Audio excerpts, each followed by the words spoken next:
국민만 보고 가겠다. 문재인 대통령이 이렇게 사실상의 정면 돌파를 선언했죠. 이에 대해서 정우택 자유한국당 원내대표는 야3당에 대한 선전포고다라면서 장외 투쟁 가능성까지 시사했습니다.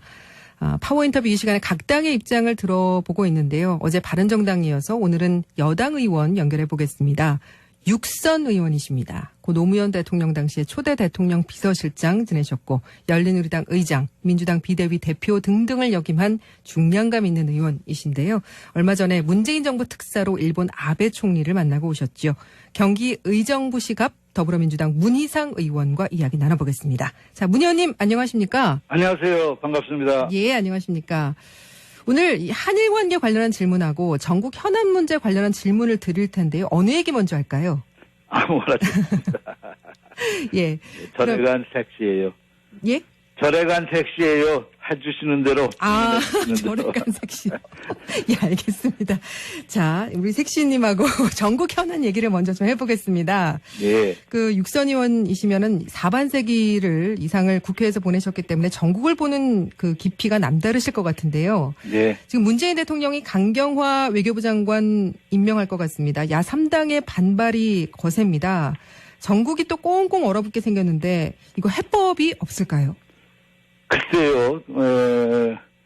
나는 그 정부 여당의 국정에 대한 책임은 무한대라고 저는 생각합니다. 예. 지금까지 대통령이나 청와대에서 할 수 있는 최선을 다했다고 저는 생각합니다.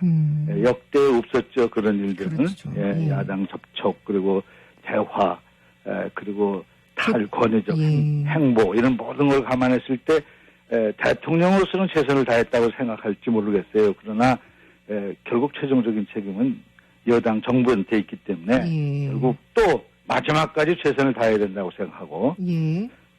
저는 그 강경화 후보자에 관해서는 좀 독특하게 생각하고 있습니다. 특별하게. 예. 그건 왜냐하면 저는 외통위 소속 의원이었고요. 그러시죠. 실제로 청문회를 해보니 그 아주 탁월한 발탁 인사가 됐다라고 난 좀 봅니다. 예. 우선 비외무고시 출신이고 그리고 예. 70년 유리천장을 깬 최초의 여성이라는 점. 그래서 그 자체가 임명이 외무 혁신의 어떤 그런 상징성이 있다는 측면에서 예. 꼭 좀 됐으면 좋겠어요. 예. 예. 사실 강 후보자는 계속 국외에서 있어왔기 때문에 국내에서는 능력이라든지 뭐 인성 이런 부분이 잘 안 알려져 있거든요. 네, 그렇습니다. 문 의원께서는 강 후보자와 직접적인 인연이나 후보자에 대해서 뭐 건너들으신 부분이 있으시죠? 있습니다. 예, 좀 얘기 좀 여러 번 해주세요. 얘기하셨는데 저한테 특히 아주 가슴에 딱 심장에 새겨놓듯이 말씀해 주신 분이 예. 그 여성 총리를 지내시고 지금은 영어 생활을 하고 계신 한명숙 총리예요. 나 예. 그분은 면회 갔었어요. 최근에. 예. 예. 그때 그분이 매일 기도한다는 거예요. 우리 강경화 장관이 꼭 임명되기를 바라면서 그 예. 이유는 자기가 만난 가장 품성이 좋은 분이래요. 그리고 능력과 자질을 떠나서 품성이 뛰어나다라는 얘기를 우선 하고 그다음에 예. 자기가 들은 영어 중에서 최고급으로 완벽한 영어를 한다는 거예요. 예. 이것도 외교장관으로서 아마 훨씬 이게 물론 같은 여성으로서 아마 그런 느낌을 받으셨는지 모르겠는데 예. 아주 절절하게 꼭 좀 될 수 있게 좀 해달라고 이렇게 말씀을 하시더라고요. 예. 그리고 이제 그러고 보니까 위안부 할머님들도 나서서 전부 했고 외교부 공무원 노조 그렇죠. 그리고 구호단체 국제구호단체는 물론이고 130개인데 예. 그리고 나 중요하게 생각하는 건 국내 여성단체들이 여야가 없고 진보 보수가 없어요. 내가 보니까요. 예. 여당 성향이신 우리 김정숙 여사가 하는 여성단체 그런데도 전부 찬성 발언을 하셨더라고요. 예. 그리고 반기문 유엔 총장을 비롯해서 그 유엔 전직 장관들 우리 외교 장관들 그렇죠. 주 유엔 대사들까지 뭐 지지 성명을 냈더라고요. 예. 그리고 또 62% 국민이 지지한다는 것은 대통령이 국회냐 국민이냐는 이게 같은 동급인데 예. 대통령이 판단할 때 둘 다 국민이고 국민의 대표고 하는데 그래도 둘이 경선이랄까 경합되는 분위기일 때는 국민에다 방점을 찍으신 거 아닙니까? 예. 난 무리가 없다고 생각합니다. 예. 그런데 말이죠. 야당 일각에서는 그렇게 전직 장관이나 노조 대사들이 지지를 하는 게 과연 자발적인 것일 것이냐, 압력 내지는 강력한 부탁이 있었을 것이다, 이런 시각으로 보기도 하더라고요. 물론 그럴 수도 있겠죠. 그러나 그것은 그렇다고 해서 다 그런 식으로 다 찬성하지는 않을까요? 그렇죠. 예, 부탁을 예. 받더라도 어쨌든 찬성 여부는 본인이 결정을 하는 물론이죠, 거죠. 물론이죠. 예. 그리고 지금은 외교안보에 여야가 따로 없습니다. 내가 볼 때는 다른 건 모르겠는데 한미 정상회담에 열흘 남았어요. 열흘. 예. 그 G20 정상회담 7월 7일입니다. 그렇죠. 거기 가면은 한미 정상회담, 한중, 한일 정상회담도 다 마련돼야 되거든요. 예. 이게 한두 가지 일이 아닌데 이럴 땐 좀 약간 좀 뭐라 그럴까 좀 국익을 위해서 무엇이 최선인가에 대해서 좀 야당도 좀 생각을 해야 되지 않을까 이런 생각이 듭니다. 예. 결국 문재인 대통령은 내각 인선에 대해서 정면 돌파할 것임을 시사를 했는데, 하지만 네. 여소야대 국면에서 야당의 협치를 이끌어내기 위해선 뭐 앞서 정부와 여당이 노력을 많이 했다는 얘기는 하셨습니다마는, 네. 그래도 그게 좀 부족한 것이 아니야. 야당이 볼 때는 많이 부족하다, 뭐 이런 지적도 있는데 어떻게 보세요? 예, 최근에 특히 뭐 캠프 인사들을 기용했다 하면서 더 반발하는 게 있더라고요. 예. 네, 그건 제 생각하고 많이 틀립니다. 왜냐하면 집권 초기에는 저도 세계 정권을 만들어도 보고 참여도 해보고 그랬습니다만, 예. 그러나 집권 초기에는 그 양의 동서가 없어요. 그 초창기에는 어느 정부건 캠프 인사들을 기용할 수밖에 없어요. 아, 그렇습니다. 예. 특히 뭐 내각제를 주장하는 데는 뭐 100% 그 당 사람들이 거의 들어가고 연정을 해야 서너 개 들어가는 거거든요. 예. 그리고 미국 같은 경우도 이제 기본적으로 카터가 당선되면 조지아 주지사 출신이니까 조지아 사단이 이제 들어옵니다. 예. 클린턴은 아칸손인데 아칸손 팀이라고 그래가지고 아칸손 팀이 주력 부대였어요. 예. 요새 트럼프 보면은 가족이 총동원되는 거 아닙니까? 딸 사이 뭐 사돈의 팔종까지 다 예, 트럼프 예. 근처에 측근들이 넘어가서 뒤집어 이렇게 외워 싸잖아요. 예. 그것은 비난할 일이 아니고 다만 어떤 경우냐면 그 인사가 전문성도 없는 사람이 적재적소에 대한 고려도 없이 막 그냥 신세가 끼 보훈 인사 이런 식으로 임명되는데 문제가 있는데 예. 문재인 정부 초기에 지금 이 인사는 내가 보기에는 지역 안배 그다음에 그 적재적소라는 그런 측면에 있어서는 그렇게 크게 비난받을 이 소지는 없어요. 예. 굉장히 그 탕평이나 여기에 굉장히 신경 써가면서 원칙에 충실하니까 저 인사라고 저는 평가합니다. 예. 하긴 뭐 어제 차관 임명장 수여식에서는 문재인 대통령이 능력을 보고 인선을 했기 때문에 얼굴도 모르는 분들이 많아서 직접 이렇게 임명장을 수여했다는 얘기는 좀 인상이 깊기도 했습니다. 네네. 예. 그런데 안경환 법무장관 후보자는 좀 문제가 있지 않습니까? 네, 개인적으로는 아주 훌륭한 인격의 소유자입니다. 예. 제가 아는 그분은 그 솔직 담백해가지고 마음에 없는 소리를 못하는 그런 형의 사람이에요. 그러니까 그분이 옛날에 글로 말로 그런 말을 좀 이학적인 요소를 좀 포함해서 솔직하게 얘기한 대목일 거예요. 예. 그렇게 무슨 심각하게 뭐 문제가 되는 그런 대목은 없을 거라는 생각이 전 드는데요. 개인적으로는 인격자예요. 예. 근데 혼인신고를 그 상대 여성의 동의도 받지 않고 일방적으로 했다가 취소되는 무효 판결을 받는 뭐 그런 일도 과거에 있었다고 하거든요. 법무장관 후보자인데 괜찮을까 좀 걱정이 되는 영혼이 국민들이 자유로운 많습니다. 분인가 아닌가 하는 생각이 들면서 그 판단 여부는 저는 개인적으로는 아주 훌륭한 인격을 가진 분이라고 생각합니다. 예. 그렇군요. 근데 그 야당에서는요. 문재인 대통령이 고위공직자 배제 5대 원칙이 잘못됐음을 좀 직접 시인하고 사과해라. 조국 민정수석 역시 과거의 신문 칼럼에서 위장 전입 등등을 그렇게 비판을 해놓고 지금 왜 가만히 있느냐 이런 입장이거든요. 예. 야당 요구 들어주는 게 어려운 부분입니까? 어렵다기보다 원칙의 문제이기 때문에 그렇죠. 특히 대통령은 좀 갑갑할 정도로 원칙에 강한 분이에요. 자기 그렇죠. 한 말에 대한 책임 때문에 예. 그렇습니다. 이게 그냥 뭐라 그럴까 그냥 어물어물 그냥 남기려면 얼마든지 할 수 있죠. 예. 마음에 없는 사과라도. 예. 근데 실제로 상당한 분의 대통령으로서는 양보하는 말씀이랄까 사과에 준하는 말씀을 하셨어요. 예. 그런데 이제 앞으로 중요한 것은 건건이 지금 그런 5개 원칙에 딱 맞는 사람을 고르려면 아마 누구 말 맞다나 예수님이나 무슨 공자님이 와도 통과가 안 될 거라고 그런 얘기는. 부처님이 오시면 가능할 것 같긴 합니다. 네, 예. 그런 시중의 농담도 있습니다만은 나는 그렇게 생각해요. 그것이 또 어느 정도의 준칙, 기준 이런 것을 지금 새롭게 정립을 할 때라고 생각합니다. 청와대는 청와대대로 검증기관에서 그런 기준을 정해놓을 필요가 있고 국회는 국회대로 여야가 합의로 이제는 몇 번 왔다 갔다 했으니까 정권들이 이제는 뭐가 문제다라는 대목에 대해서 이해가 갈 거라고 생각해요. 예를 들어서 청문회법이 본격적으로 시행된 가령 75년 기준 이전 이후라든지 뭐 예를 들면입니다. 몇 년도 이전 이후 2005년도 그다음에 무슨 예를 들어서 주민등록법이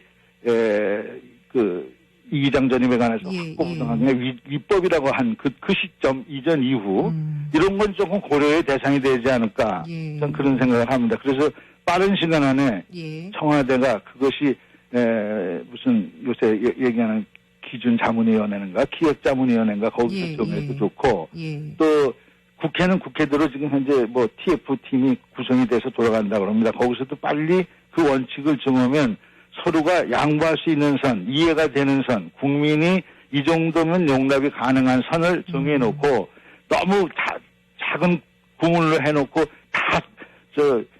이것저것 다 잡으려고 그러지 말고 좀 이렇게 좀 원칙과 기준에 원칙적으로 어긋나지 않으면서 어느 준칙을 만들어서 그걸 지키는 그런 게 빨리 됐으면 좋겠습니다. 예, 알겠습니다.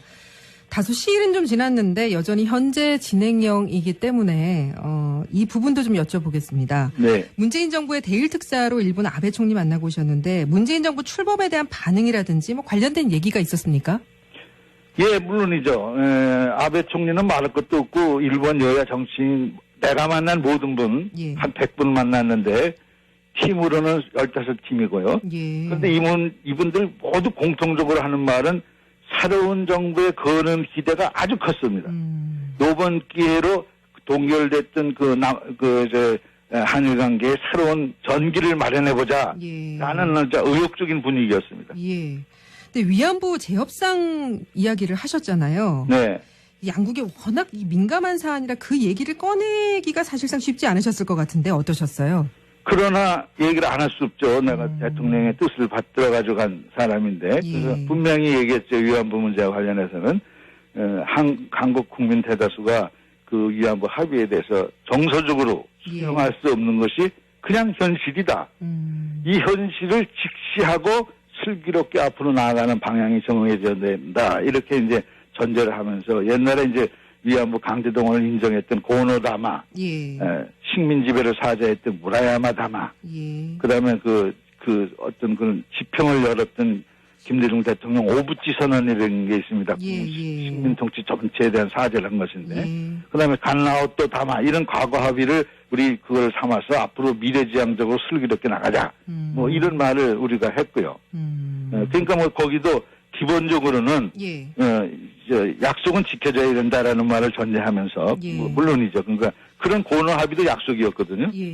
그래서 다만 한일 관계는 앞으로 미래지향적으로 좀 극복하지 않은 데는 의견 일치를 보는 거예요. 그러나 그 합의의 본질은 변함이 없는 거죠. 우리도 고노 합의를 주장을 한 거니까요. 옛날에 위안부 강제동원에 대해서 인정을 하고 사과한 그런 대목을 전제를 한 거니까요.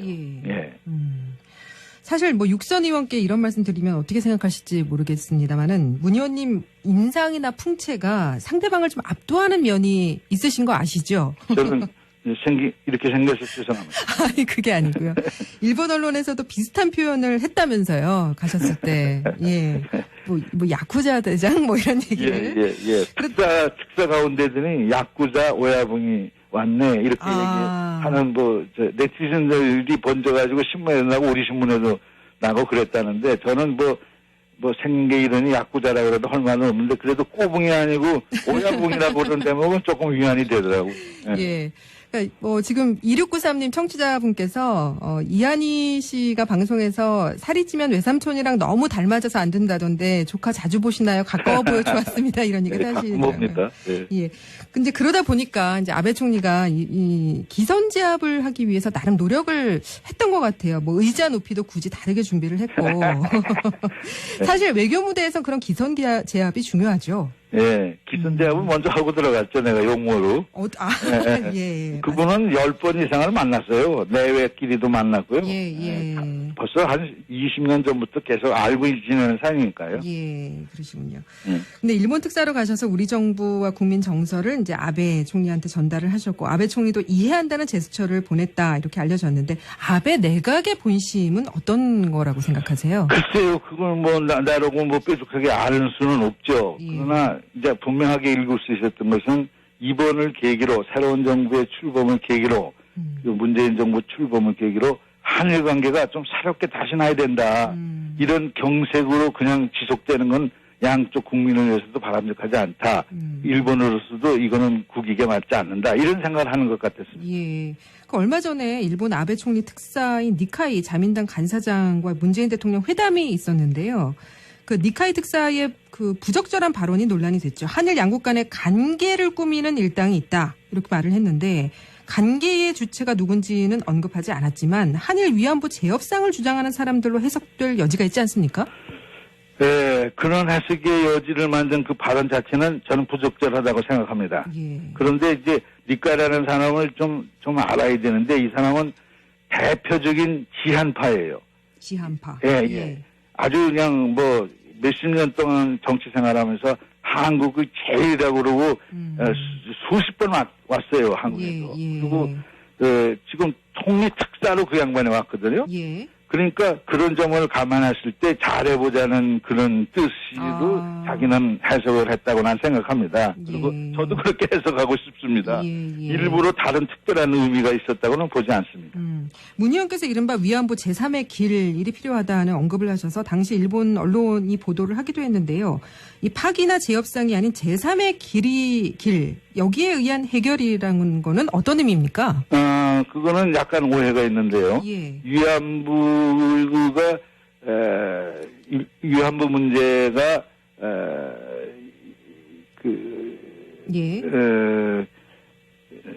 한마디로 얘기하면 위안부 문제의 제3의 길이 아니라 일본 한국 관계, 한국-일본 관계의 제3의 길을 나는 평상시에 주장했죠. 특사로서는 가서 한 말이 없고요.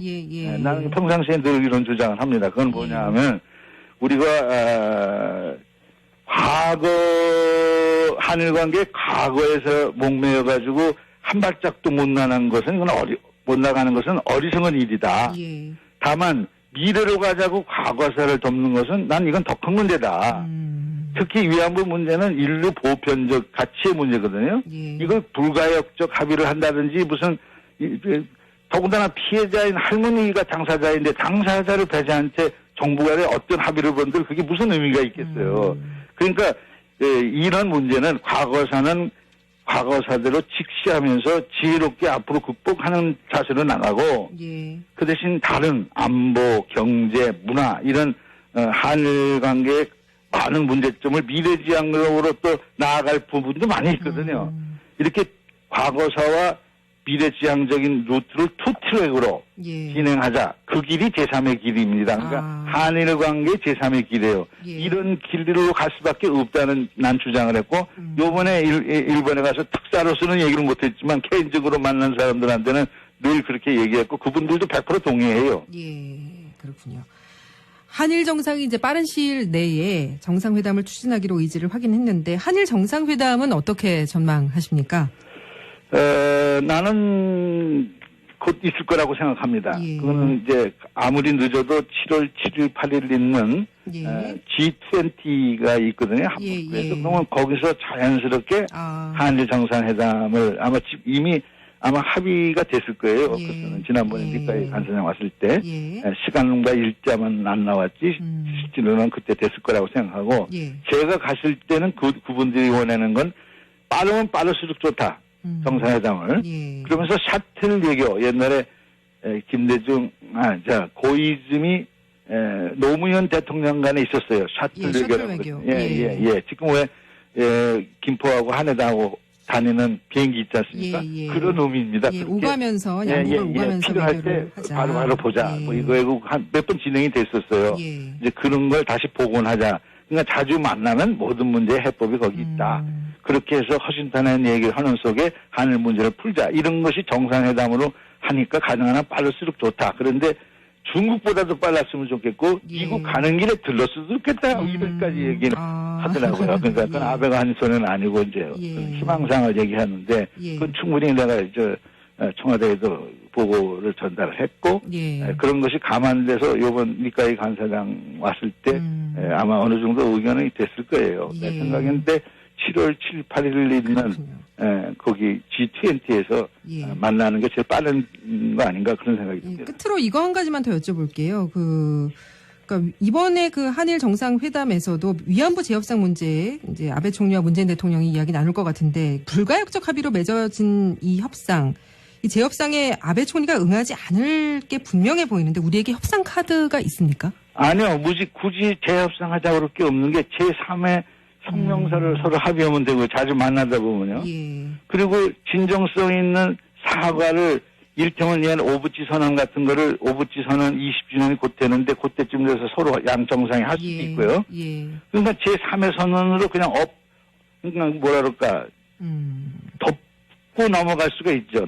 수가 있죠. 그걸 제3의 선언으로 고치자 어쩌자 이런 협상은 지금 단계에서는 좀 맞지 않아요. 알겠습니다. 오늘 여기까지 말씀 나누겠습니다. 고맙습니다. 감사합니다. 지금까지 더불어민주당 육산 의원이시죠. 문희상 의원이었습니다. 심장에 새겨놓듯이 말씀해 주신 분이 그 여성 총리를 지내시고 지금은 영어 생활을 하고 계신 한명숙 총리예요. 그분은 면회 갔었어요. 최근에. 근데 그분이 매일 기도한다는 거예요. 우리 강경화 장관이 꼭 임명되기를 바라면서 그 이유는 자기가 만난 가장 품성이 좋은 분이래요.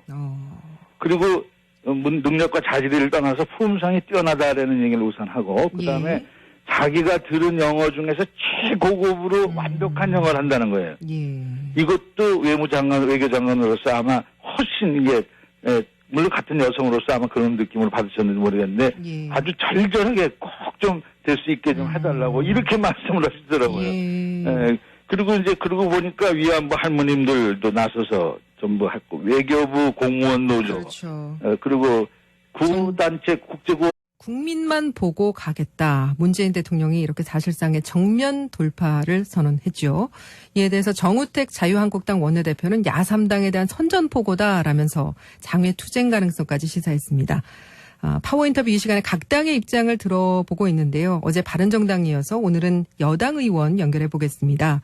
육선 의원이십니다. 고 노무현 대통령 당시에 초대 대통령 비서실장 지내셨고 열린우리당 의장, 민주당 비대위 대표 등등을 역임한 중량감 있는 의원이신데요.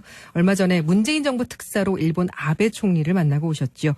경기 의정부시 갑 더불어민주당 문희상 의원과 이야기 나눠보겠습니다. 자, 문 의원님 안녕하십니까? 안녕하세요. 반갑습니다. 예, 안녕하십니까? 오늘 이 한일 관계 관련한 질문하고 전국 현안 문제 관련한 질문을 드릴 텐데요. 어느 얘기 먼저 할까요? 아무거나 좋습니다. 절에간 섹시예요.